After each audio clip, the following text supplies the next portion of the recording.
সমন্বয়কদের জিম্মি করে তারা একটা সাজানো নাটক করলো এবং তার মধ্য দিয়ে তারা একটা বক্তব্য পাঠ করালো এবং তার মধ্য দিয়ে তারা জানালো যে এই কর্মসূচি তারা এই আন্দোলন থেকে তারা উইথড্র হচ্ছে।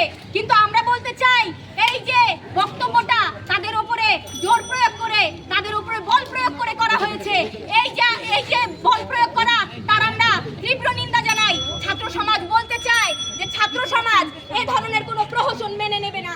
আপনারা জানেন যে এভাবে ছাত্র আন্দোলনকে দমানোর শুরু থেকেই চেষ্টা করা হয়েছে, কারফিউ দেওয়া হয়েছে, ছাত্রলীগ যুবলীগের পেটুয়া বাহিনী দিয়ে ছাত্রদের ওপর নৃশংস হামলা চালানো হয়েছে।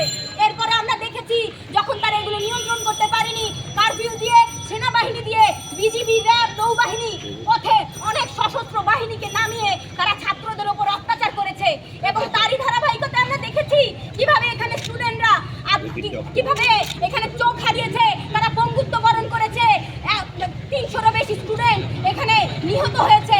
তার কোনো নিউজ আমরা মিডিয়াতে দেখতে পাইনি, কারণ ইন্টারনেট সংযোগ পর্যন্ত তারা বন্ধ করে দিয়েছে। এই যে ফ্যাসিস্ট একটা আক্রমণ সমাজে আমাদের ছাত্রদের উপর যে নামিয়ে আনা হলো, এর আমরা প্রতিবাদ জানিয়ে আমরা বলেছি আমাদের যে 9 দফা দাবি, সেই দাবি না মানা পর্যন্ত আমরা রাজপথ থেকে ছড়বো না। আপনারা জানেন এই যে হত্যা কাণ্ডের সাথে এই রাষ্ট্রীয় যে ক্ষমতাসীন সরকার তারা জড়িয়ে আছে। তারা কি করেছে?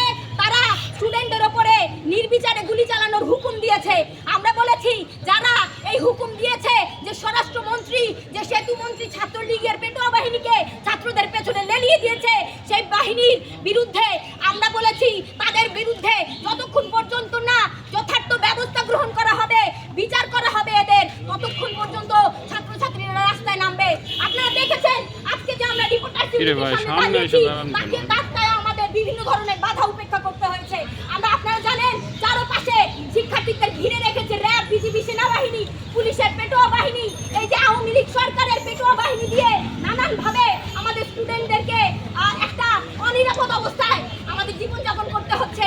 আমরা নিজেদের বাড়িতে পর্যন্ত সেফ না, মেসগুলোতে গিয়ে সেখানে শিক্ষার্থীদের উপর আক্রমণ করা হচ্ছে, তাদেরকে নির্বিচারে ধরে নিয়ে যাওয়া হচ্ছে। আমরা বলতে চাই যে এই যে যাদের গ্রেফতার করা হয়েছে তাদেরকে অবিলম্বে মুক্তি দিতে হবে এবং এই যে মিডিয়া ট্রায়াল ঘটছে, সেই মিডিয়া ট্রায়াল ছাত্র সমাজে বুঝে গেছে